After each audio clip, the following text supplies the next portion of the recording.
গাইবান্ধার গোবিন্দগঞ্জ উপজেলায় বিভিন্ন উন্নয়ন প্রকল্প বাস্তবায়নে অনিয়ম ও সরকারি অর্থ তছরূপের অভিযোগে উপজেলা নির্বাহী কর্মকর্তা সৈয়দা ইয়াসমিন সুলতানার বিরুদ্ধে উচ্চতর তদন্ত শুরু হয়েছে।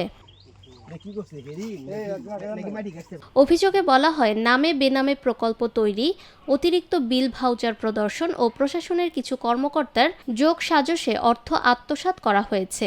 এ নিয়ে স্থানীয় যুবক ওয়াজেদ আলী, মুস্তাকিম আহমেদ, অর্কিক সুলতান সহ কয়েকজন ২০ থেকে ২২টি দপ্তরে লিখিত অভিযোগ দেন। অভিযোগের প্রেক্ষিতে ২৩শে ফেব্রুয়ারি সোমবার দুপুরে গাইবান্ধার অতিরিক্ত জেলা প্রশাসক আল মামুন সরজমিন পরিদর্শনে আসেন। তিনি উপজেলা নির্বাহী কর্মকর্তার কার্যালয়ে অভিযোগকারীদের লিখিত বক্তব্য নেন এবং বিভিন্ন প্রকল্প এলাকা পরিদর্শন করেন। অভিযোগকারীরা দাবি করেন, সুষ্ঠু তদন্ত না হলে প্রকৃত তথ্য আড়াল হতে পারে।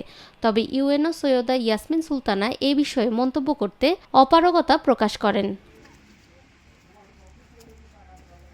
অতিরিক্ত জেলা প্রশাসক আল মামুন বলেন, এটি জেলা প্রশাসনের নয়, উচ্চতর পর্যায়ের তদন্ত।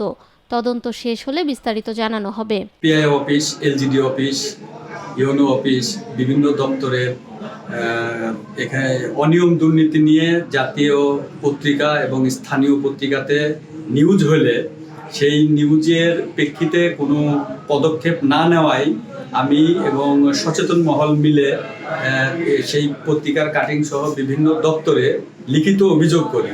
আর এই লিখিত অভিযোগের প্রেক্ষিতে আজকে উচ্চতর মহল থেকে তদন্ত এসেছিলেন, তারা তদন্ত করে গেলেন। এখন পরবর্তীতে আসলে কি পদক্ষেপ নেয় এটা আসলে দেখার বিষয়। এর আগে 2024-25 এবং 2025-26 অর্থবছরের এডিবি প্রকল্প, হাটবাজার ইজারা, ফেয়ার প্রাইস ডিলার নিয়োগ ও আউটসোর্সিং নিয়োগে অনিয়মের অভিযোগ উঠেছে। এছাড়া পূর্ববর্তী কর্মকর্তাদের বিরুদ্ধেও অর্থ তছরূপের অভিযোগ রয়েছে। নিরপেক্ষ, সত্য প্রকাশে আপোষহীন।